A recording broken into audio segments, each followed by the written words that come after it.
Strategic Communications Manager for the City of Portland. So glad that you're here. There's a lot happening.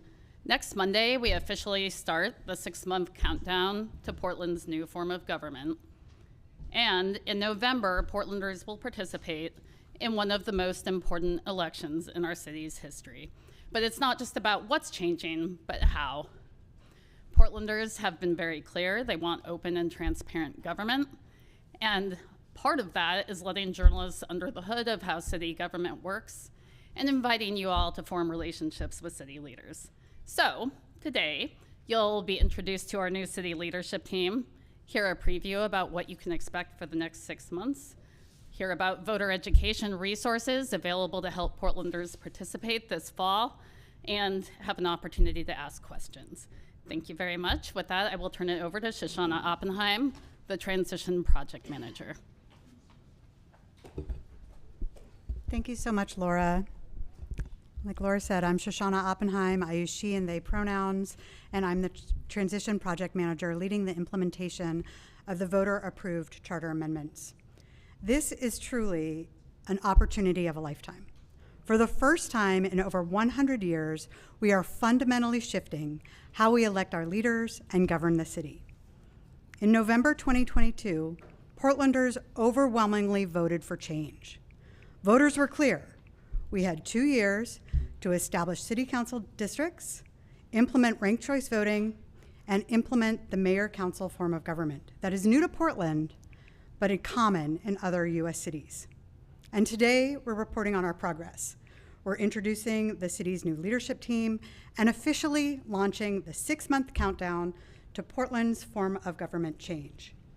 I want to extend our gratitude to the Independent District Commission, the Salary Commission, the Government Transition Advisory Committee for all of their contributions, and to the thousands of community members who have helped shape the outcomes of their work. I also want to thank city employees for helping us understand what they need to do their best work. Hundreds of city employees are playing critical roles in implementing the elections and governance reforms, working very long hours, on weekends, and leading with grace and talent. Today's milestone really belongs to all of the staff and volunteers that are contributing to the work. It's because of their integrity, creativity, leadership, that we have made so much progress in such a short period of time. We researched and consulted with other cities to learn best practices for educating voters and how to govern well and deliver services better. Our North Star for this project is setting the incoming elected officials and administration up for success, that we can build a culture of continuous improvement, and that they will have the opportunity to make the next round of improvements to the city operations. Our city and partners are investing in a best-of-class voter education program. Our voter education is hosting the Summer of Civic Engagement to ensure that every Portlander understands how to rank their vote. The November 2024 election is the most important election in Portland's history, and we want every voice to be heard. On January 1st of 2025, Portland's new elected leaders will take office, and the mayor-council form of government with all of the new authorities will officially take effect. You can see the new council in action on January 2nd at their first city council meeting. The transformation began with community members who stepped up to serve on the Independent Charter Commission and who worked tirelessly to hear from Portlanders about how government can serve them better, how we can be more accountable, transparent, reflective of the community, responsive to the community, and accessible and trustworthy. It is their work on behalf of the community that we are implementing today. So as the final countdown begins, that is where our focus remains, on community. We are on track to deliver a government ready to address Portland's biggest challenges and create a brighter future for our city and to implement Portland's first election using ranked choice voting. Now it's my pleasure to introduce Mayor Ted Wheeler, one of the many committed leaders that are responsible for delivering the civic promise of the voter-approved charter amendments. Thanks, Shoshana. Well, good afternoon, everybody. It's great to see everybody here. This is obviously a significant moment for the city of Portland, and I'm excited to share it with all of you alongside our interim city administrator, Michael Jordan, who you're going to hear from in just a moment, as well as our 6 brand new deputy city administrators, and you'll be introduced to them as well. We're here to kick off the next 6 months of the city's transition process and to introduce our excellent team to you of people who are involved in leading this transition. As Shoshana reminded us all in November of 2022, Portland voters voted to make the most significant change to our city's governance in over 100 years. These changes are intended to streamline operations as well as enhance the efficiency of our city government and the responsiveness of our city government to the needs of our community. Beginning next Monday on July 1st, Michael Jordan will serve as our interim city administrator. He will be overseeing the day-to-day operations of the city of Portland, including the interim deputy city administrators who will lead one of each of the city's 6 established service areas. These deputies will manage the bureaus as well as the programs within their service areas in alignment with unified city council priorities. I will serve as the executive administrative authority during this time frame, so from July 1st until the end of my term on 12/31. This structural change, I want to be clear, is not just a change in reporting lines. It's a strategic realignment of our resources with the ultimate goal of better serving Portlanders. It's about ensuring that our city's day-to-day operations are reflective of and responsive to the broader policy direction set by the Portland City Council. During this 6-month transition period, we will test and refine the new processes that are required to ensure that our new form of government operates smoothly and that it is up and running and ready to go on January 1st, 2025, when the new mayor and the new city council take office. This is a crucial step to ensure that when the new government takes effect on January 1st, it does so smoothly and that the transition is leading to effective government. Our goals for the next 6 months of the transition remain clear. Some of you have heard this before. I'll repeat it again because it's worth repeating. The first goal is to implement the changes that the voters voted for. That means standing up and operating an executive branch of government as well as a legislative branch in our new city government. The second goal is to focus on the city council's 4 established priorities, and you know them well: homelessness, public safety, improvements of livability, and ensuring that we recover economically from the economic impacts of the COVID crisis. To achieve these goals, we're going to look at ways that we can streamline operations to improve the way that we serve Portlanders. And to that end, we are going to look for collaborations, we are going to look for efficiencies, we are going to look at ways that across our enterprise we can immediately begin delivering services better, more effectively, and more cost effectively to the public that we serve. Next week, and this is just a bit of a heads up, we're going to be launching Portland Solutions. This is a significant step forward by creating a centralized program hub to address the city's most pressing needs, including homelessness and livability issues. And specifically, what Portland Solutions will seek to do is combine several of our most popular and most successful programs, including the City Shelter Service Team, which manages the temporary alternative shelter sites, as well as our Safe Rest Villages. The Street Services Coordination Center, which not only provides oversight and coordination, but also outreach to individuals on the street. the Impact Reduction Program, which addresses livability issues in our community, and the Public Environment Management Office, which specifically addresses litter and graffiti. All of these are going to be brought under one umbrella, and it's going to be a citywide enterprise as opposed to the more targeted, more focused interventions that we've been doing up to this point. You'll hear a lot more about this next week.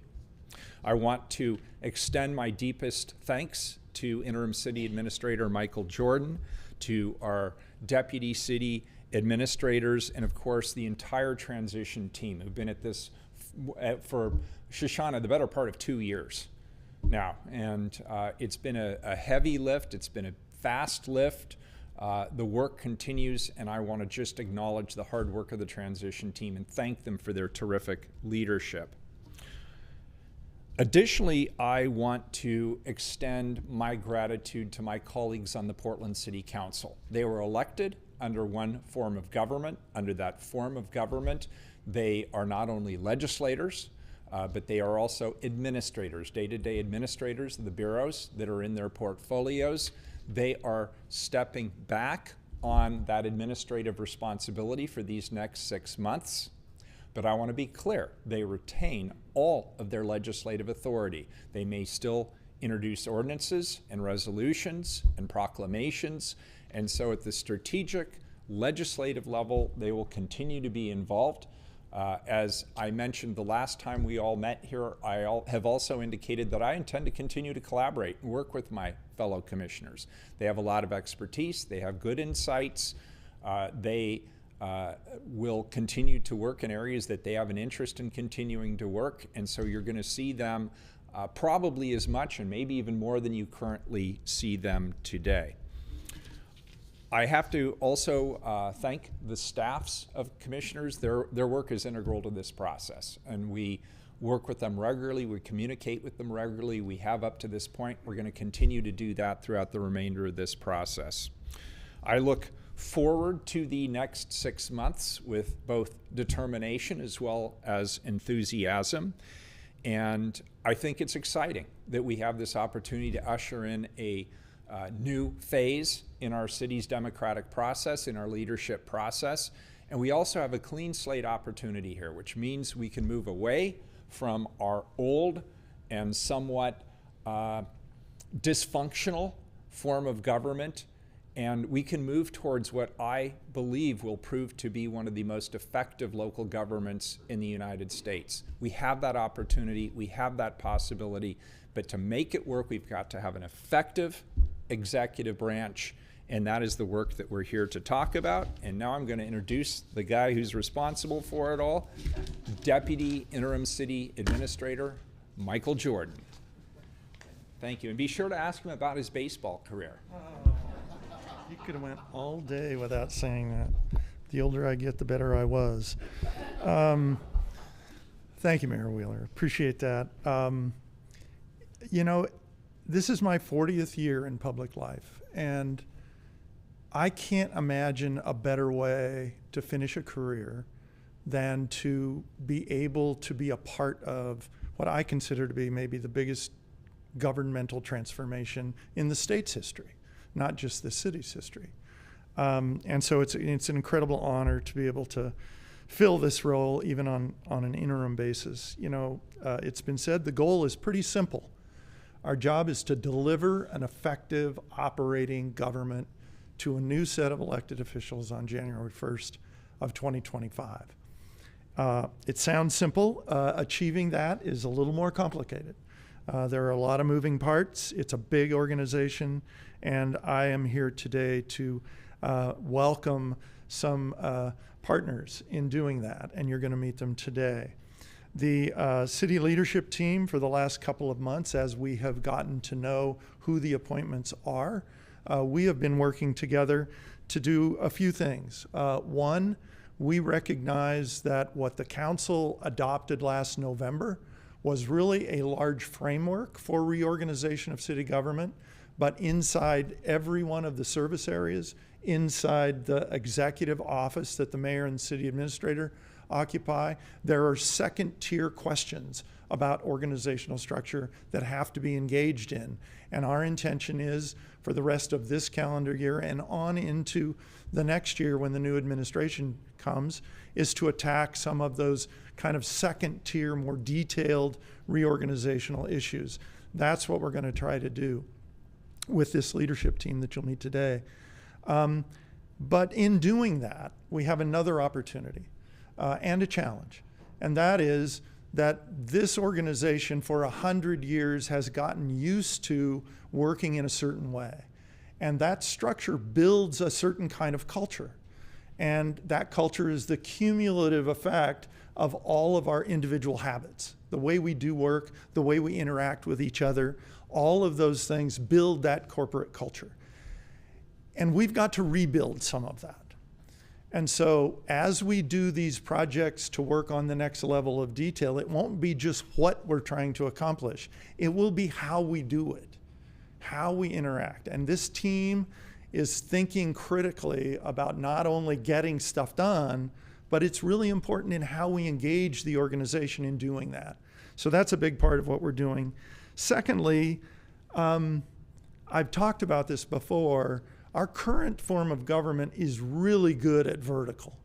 We know who the boss is, and we look up and down quite often, and we're really good at doing what we do best. This new leadership team that you're going to meet today, I think their primary role in this organization is to think horizontally, is to think about the enterprise as a whole. What efficiencies and more effective things can we capture by thinking about what we do at an enterprise scale? Where can we find efficiencies? How can we collaborate better? How do we move human resource and capital across the organization in a more fluid and effective way that's more responsive to what's happening on the street in Portland every day? I think that's a huge challenge for us, and it will be one of those culture shifts that at the meta scale, I think will bear great fruit for us going forward. And then lastly, this is a lot of change. It's been said over and over again. And we're not reprogramming 7,000 computers on 7,000 desks. We're asking 7,000 plus human beings to change the way they think and the way they interact. And that doesn't happen overnight. It takes a lot of change management, takes a lot of interaction with people. And I know that the team you're going to meet today is incredibly focused on that change management and the psychological part of how we get to a different place. The last thing I'll say is that it's a big change, it's a lot of work, and a lot of things have to get done in the next 6 months to be prepared. The other thing is we have to run a city. There are lots of things going on in this city right now and have been going on for a number of years that are huge challenges to Portlanders. And we have to continue to be responsive to those challenges while we're doing the change management work and preparing for the future. So we can't lose sight and keep our eye on the ball for that as we move forward. So you're going to get to meet the new leadership team. It's certainly my pleasure to introduce one of the Deputy City Administrators, Priya Dhanapal, who will be the Deputy City Administrator over the Public Works Service area. Priya?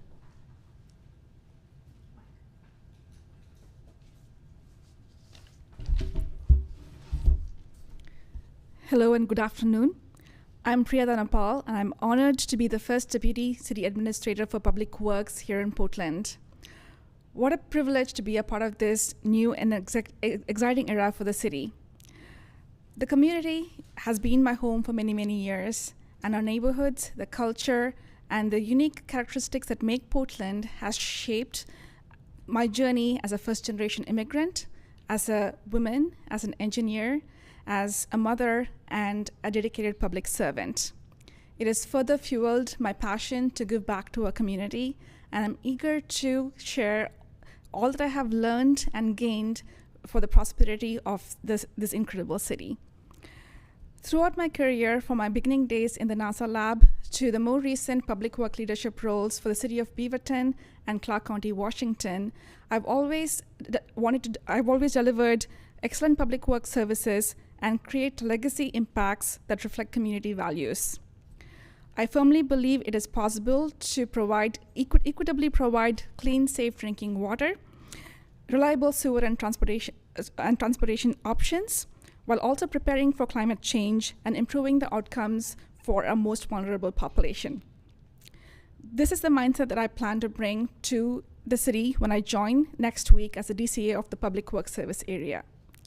This service area includes the Portland Water Bureau, the Bureau of Environmental Services, Portland Bureau of Transportation.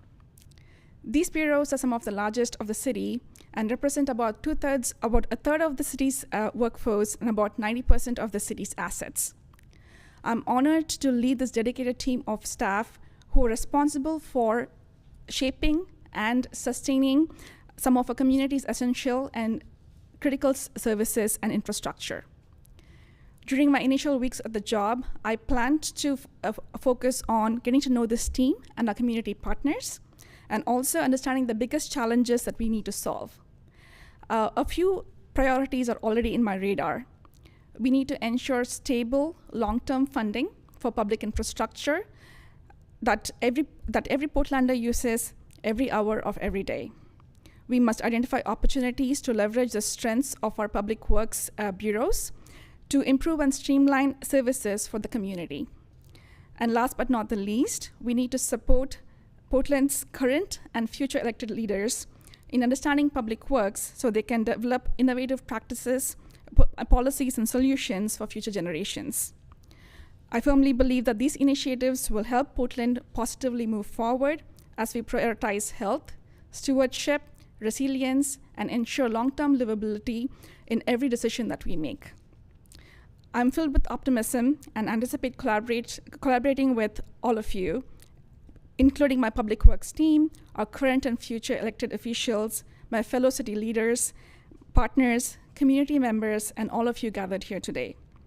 Together, I look forward to building a Portland that thrives for all of us. Thank you. Now, please join me in welcoming my colleague, Donnie, Deputy City Administrator for Community and Economic Development.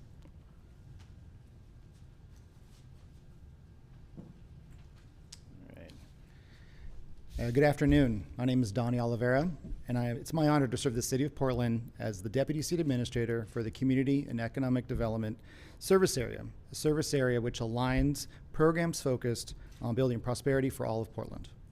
We're going to achieve this by creating and delivering efficient and transparent and equitable solutions for our communities as we unlock the potential of our built environment. I'm a firm believer in public service and the potential that the city has to really deliver for all Portland, but most importantly, we're in the middle of an incredible time of change. And this is a great opportunity for us to realign our values with our goals and the priorities of council today and tomorrow to ensure that all Portlanders are witness to the wealth opportunities of our city. This service area is comprised of the Bureau of Planning and Sustainability, the Housing Bureau, Permitting and Development, Prosper Portland, and Spectator Venues. And this group collaborates and innovates with stakeholders to develop housing and economic solutions that contribute to the livability, resilience, and leadership of Portland. Given the makeup of this service area, our task is simultaneously significant but straightforward. We must design and plan for the future while developing the tools and providing resources for implementation of our plans. Over the next year, leadership within the service area will continue to advance several key initiatives, including adopting a new housing production strategy that creates opportunities to build more housing in the city. We'll be creating new tax increment finance districts across the city to accelerate investments directly in our neighborhoods. We're going to be rolling out the next wave of Portland Clean Energy Community Benefits Funds grants and capital investment projects to tackle the climate crisis and invest in our city's infrastructure. And we're going to continue to stand up the new Permitting and Development Group to provide enhanced services to better navigate our permitting processes. There are numerous initiatives and programs across the Community and Economic Development Service Area delivering essential results and outcomes. And I look forward to supporting this dedicated staff working for those. But I also look forward to working across the city with my colleagues in their service areas to really align our resources to max benefit for Portland. It's now my pleasure to turn it over to Deputy City Administrator of Vibrant Communities, Sonia Szymanski. Hi, we're going down the line, so we're getting there. Thank you all for being here. I'm Sonia Szymanski, Deputy City Administrator for the Vibrant Communities Service Area, which includes the city's new Office of Arts and Culture, the Portland Children's Levy, Portland Parks and Recreation, and a support services team as the engine at its core. So much of what brings people to Portland to visit or to live and keeps them here, keeps us here, is in the spaces and the connections made possible by this service area.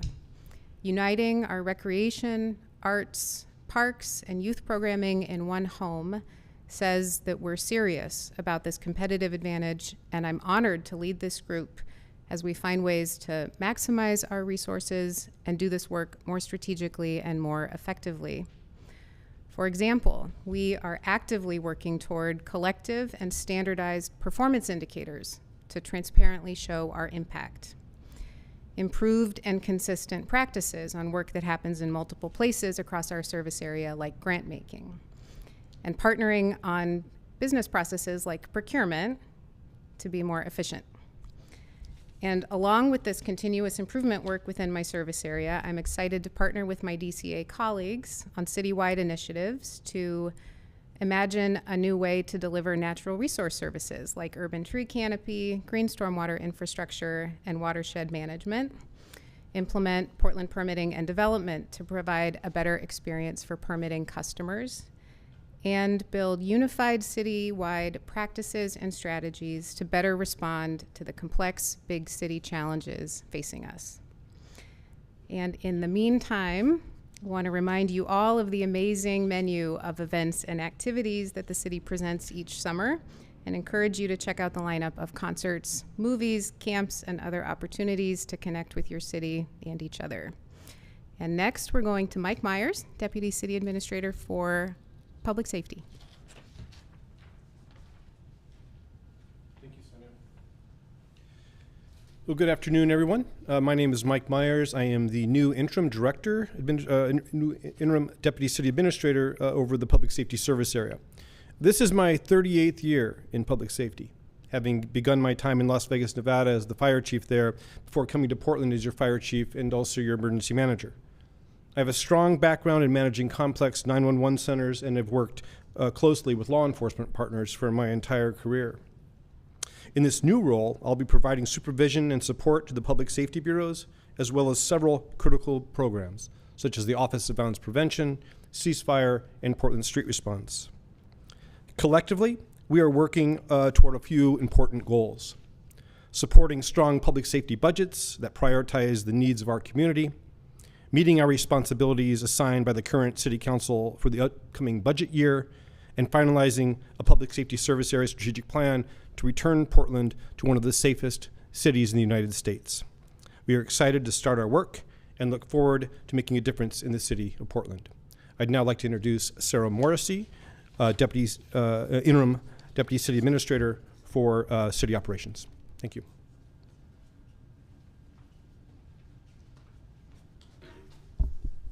Good afternoon. My name is Sarah Morrissey, and starting July, I will serve as the interim Deputy City Administrator entrusted with overseeing the City Operations Service Area. I like to think of City Operations as the backbone of this organization, and we are providing essential services to every bureau across the city to ensure they are able to deliver programs and services all Portlanders rely on. City operations include a wide variety of central functions, from managing human resources and providing our technology services to maintaining the city fleet and facilities. We also implement security programming, oversee special projects, and quickly connect Portlanders with city services through 311. Our responsibilities are extensive. In addition to core services, our service area will also be leading various projects, including a few of the following. We are greening our fleet. We received $28 million in Portland Clean Energy funding to electrify the city's fleet, which will help us convert over 800 gas vehicles to electric vehicles in the next 5 years. At the end of the project, the city will have the largest municipal electric vehicle fleet in the state. We're also working on transition and improvement support. So our technology team is really hard at work ensuring the back end of transition is successful. so all the restructuring aligns with our technology and systems. They're also partnering with our new single permitting authority to provide technological enhancements, making it easier for Portlanders to apply and go through the permitting process. It's a privilege to lead these dedicated teams as they work to support this transition and all of the city bureaus.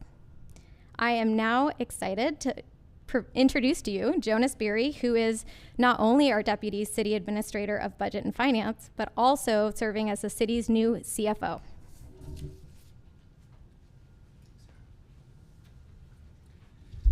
Hi, good afternoon, everyone. Thanks for hanging in. I think we're almost on the home stretch here. As Sarah mentioned, I'm Jonas Beery, the city's Deputy Chief Administrator for Budget and Finance and the city's Chief Financial Officer. The Budget and Finance service area includes teams of centralized business professionals that provide citywide enterprise financial services, support, and policy direction. Teams that include the City Budget Office, the Revenue Division, Treasury and Debt Management, Grants and Central Accounting, and Business Operations. I'd like to take a minute to acknowledge the successes of the past, such as maintaining the city's AAA bond rating, and also recognize prior deficiencies. Like most major U.S. cities, we face a challenge in meeting citizen expectations while balancing financial impacts to community members, businesses, and partners. My aim is to use this new enterprise executive alignment to identify and eliminate duplicative and inefficient financial operations and to promote collaborative financial leadership and decision-making. I'm very optimistic about the future and the ability of this team, including current and future elected officials, to manage through this moment and to put the city on a path towards long-term financial success. Thank you. So that is your who's who of the new City of Portland leadership team. We did allow time for questions. Given our limited time together today, we would love to focus those questions on the transition, the next 6 months, and implementing Portland's new form of government. If the many policy issues sparked curiosity, we'd love to follow up separately on those later and support you in any kind of coverage you want of those issues. So please feel free to raise your hands, and my colleagues will carry the microphone around. Yes. How likely is it that this leadership team will be the same after the new city council and mayor are elected and take office? I see Mike getting up to take that question. So it's a good question. There's certainly a reason that everybody's interim. We're going to have a new mayor. We're going to have a new council. The mayor's first responsibility will be to appoint a new city administrator to be confirmed by the council. That person will have the entire organization accountable to them. We knew that we needed to restructure city government so that one person actually could manage it and be comfortable being held accountable for it. We also knew that a person coming to that kind of role may have team members that they've worked with that they'd like to bring with them. They may want to do nationwide searches for these very important roles. And we couldn't necessarily presage what that new administrator would want to do. So that's why the roles are all interim. They currently would last through June 30 of next year. They can be extended by mutual agreement of the city administrator and the person involved.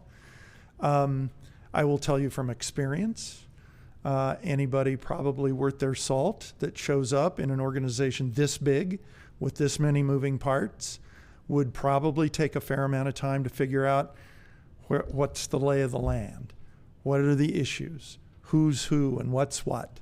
And so I can't guarantee anything, but I would suspect that a new city administrator would likely keep folks on for at least probably another year to get their team together. And then they may make changes, but that's up to them. But it's the reason everyone is interim in the roles. Okay.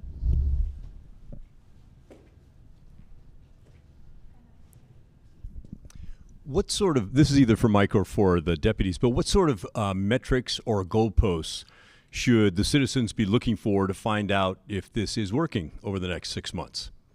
Are there any specifics you can offer us? I'll invite Mike to start, and maybe you deputies can be thinking about who wants to step up and provide some examples from your service areas. Mike. Yeah, I mentioned in my remarks that there is a work plan for this group for the next 6 months. There are many other things that will go beyond 6 months, but we're developing a number of things that we're looking into. I think you can measure us by our success against that work plan, and that can be public for everybody. It's still in development, but we can get it out to you all. And again, I'll repeat, a number of the things in that work plan are those second tier of detail issues. I will tell you that I hope that a number of those things, as we come to fruition and make determinations about what to do about them, we will see efficiencies in the organization. So I think you can look for that too. So those are the kinds of things I think the team will be working on, and I'll invite anybody else to offer up other.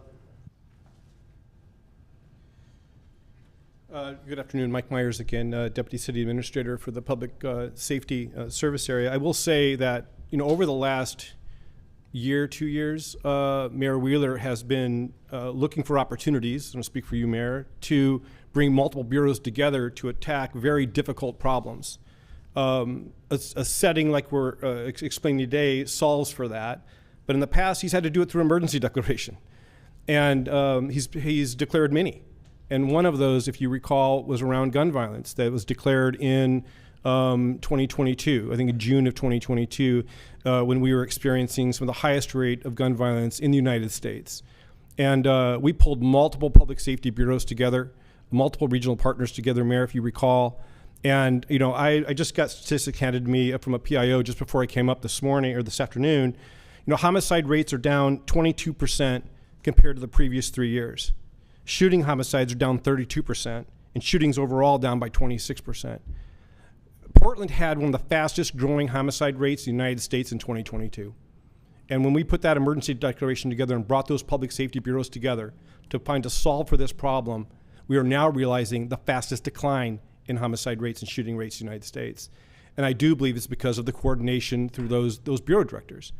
And now, if we have, when I believe, it's my firm belief, that once we solidify these service areas, that kind of cooperation and coordination, it's just the way we act. It's just business as usual from there forward. I am very optimistic that we will see significant changes and some key performance measures to the positive for the City of Portland going forward with this change in form of government. Thank you. Other questions? Yes. Shoshana, you mentioned a summer of engagement. We do have some materials in front of us that we understand will be given out to the public. First of all, I love the comic book. It's only missing a superhero. That's the only thing you need there. But well, the voter is the superhero, right? Yeah. Talk about what will be happening in terms of getting the public up to speed on what's going on both during the transition and afterwards. Sure. So we have really a multi-pronged approach to our communications. We have a regular monthly email update, which you can sign up for on our transition page, portland.gov/transition, plug for that. So you can sign up for our monthly updates. We also keep our website very current. So any events that we're hosting are all published on our website. You can be part of community events in order to learn about the transition. We also are in communication with your organizations and trying to get the word out. Mike and I are happy to have any one-on-one conversations with your organization so that you can have a deeper understanding and report to community members. But I think that what Portlanders will see is that we're going to be everywhere. Through community events that we already have on the calendar. If there's something that you're interested in us participating in, whether it's a neighborhood association meeting or a community organization meeting, we're happy to share information. We also have the Government Transition Advisory Committee, which is really the heartbeat of our community engagement. They are diligently meeting with neighborhood associations, organizations, advocacy groups in order to share the information about the transition. And then another piece of it is that we have our existing government channels. So all of the service areas that we've met today, they all have government channels where they're constantly in contact with Portlanders. So our hope is to amplify our message through our unified communications team and get that information to the Portlanders that need it. So you are going to see a lot of us. Thank you. And I would be remiss not to put in a plug for portland.gov/vote, which is where you will find a lot of voter education resources and get the opportunity to practice ranked choice voting. I am told that we have some online questions, which my colleague Alyssa can share. Want to make sure we don't leave those folks out. This question is from Taylor Griggs at the Portland Mercury. This is for either Mike Jordan or Mayor Wheeler. Can you clarify the role of commissioners in the upcoming months? Will they play a similar role that future council members will come in January, or will there be any notable differences when the new council takes over? Mayor, would you like to take that one? Thank you. Thank you for the question. First, what will change? The commissioners today are all elected citywide. They, under the commission form of government, have bureau assignments. They are the day-to-day administrative executive authority, if you will, over those bureaus to which they are assigned. They similarly have a citywide outlook. Under the new form of government, commissioners will be elected by district. So none of the city commissioners will actually be elected citywide. Only the mayor and the auditor will be elected citywide. And so in that sense, I would expect that you're going to see commissioners more relentlessly engaged with constituent services in their districts. And the public will respond, I believe, to that new aspect of the government by knowing that they need to contact their city commissioners first in their districts and say, hey, we have a problem here with a homeless camp, or maybe there's a lighting issue at a crosswalk, or whatever the issue might be, and they will pass that along to their district commissioners. There'll be 3 for each of the 4 districts, and say, we expect you to do something about it. And then those commissioners, in turn, will work with the mayor and the city administrator to either turn that issue over to the administrator and by extension the mayor to address that issue, or they themselves will continue to advocate for that issue. So that will be a significantly different aspect. The new city commissioners will have no role in the day-to-day administration of the bureaus. That authority will rest with the mayor, who is the executive administrator of the city government, and through delegation and oversight, the city administrator on a day-to-day basis. What will also be fairly significantly different is the council, under the current form of government, will effectively direct the mayor and the city administrator on policy. And as you know, there is no veto. There's no mayoral veto in this new form of government. So it will be a one-way street in terms of the council passing ordinances or resolutions and directing the executive branch, if you will, to implement those particular policies. With regard to my current commissioners, we have a good understanding that we're in a transition period. While I am assuming through the rights that I have under the existing city charter to absorb all of the bureaus and therefore become the executive authority and the day-to-day administrator of all of the bureaus, I am in turn delegating the practical day-to-day operations to the interim city administrator and the deputy city administrators. But I've also pledged to my colleagues in exchange for their willingness to give up some of the authority that they currently have under the charter. to be day-to-day administrators, I've committed to working with them. And one of the commitments I've made to them, if there are projects they wish to continue to be engaged in, and I've now heard back from 2 of my commissioners, I'm not ready to discuss publicly what we've been discussing privately, but I need them to stay engaged between now and the end of the year. So we're mostly moving to the new form of executive leadership.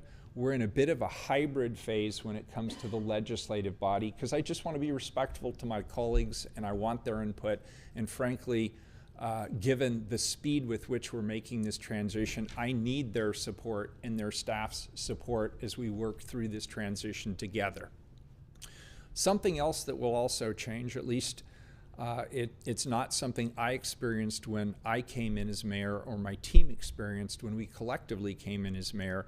It's very important to me that the transition for the new mayor be a smooth one and an effective one, because on January 1st, they're the ones responsible, along with the city management team that you've met today, for making sure that the lights stay on and the wheels keep turning.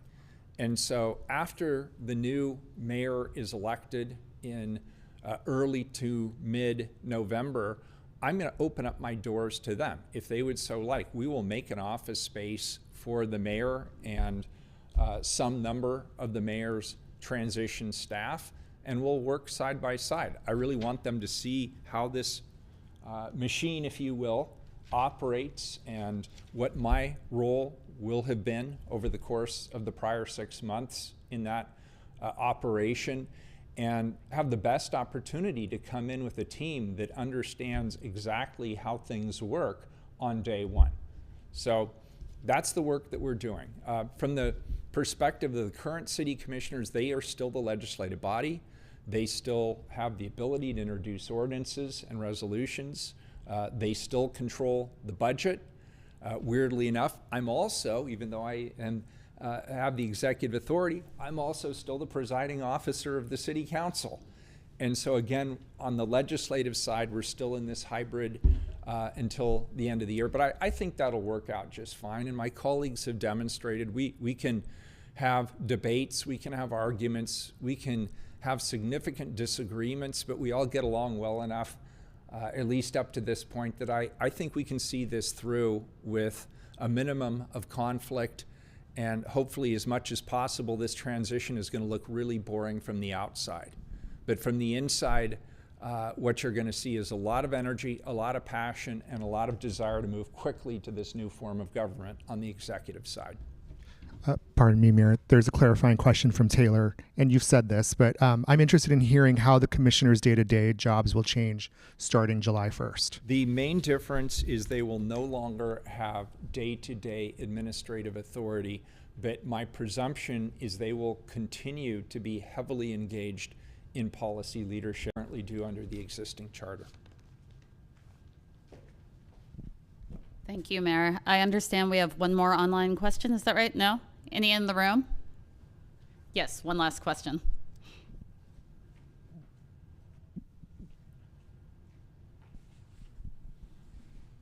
Okay, I have kind of two quick questions here.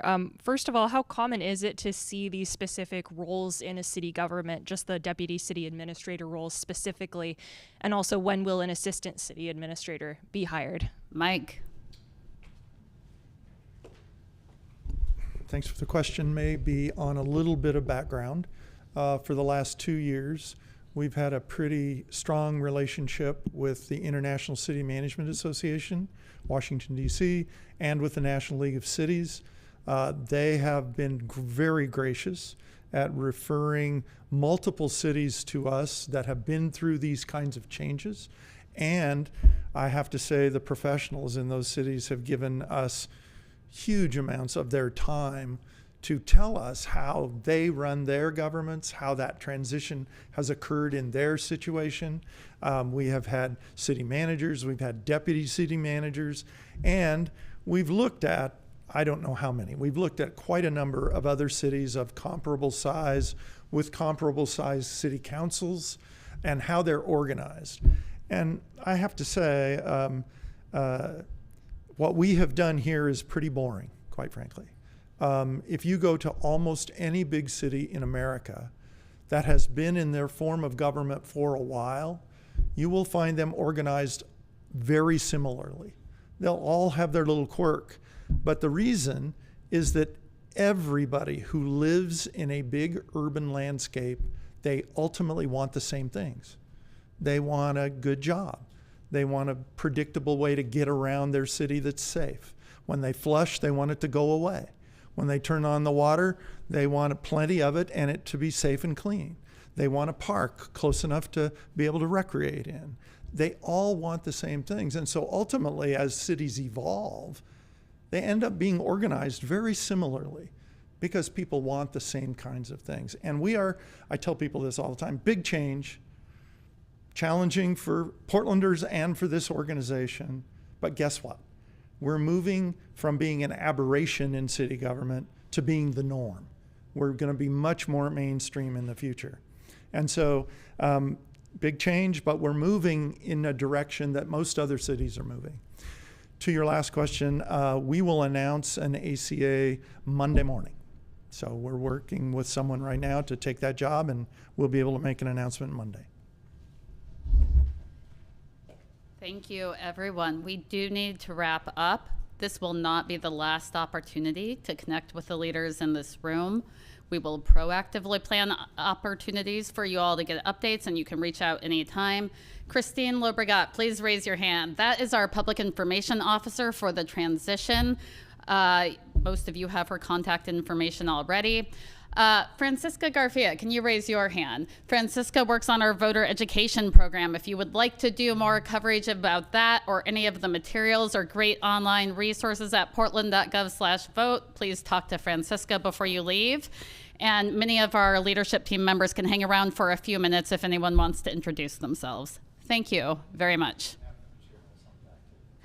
Yes, and there are materials on the back table which you are welcome to grab on your way out. Thank you. And lemonade.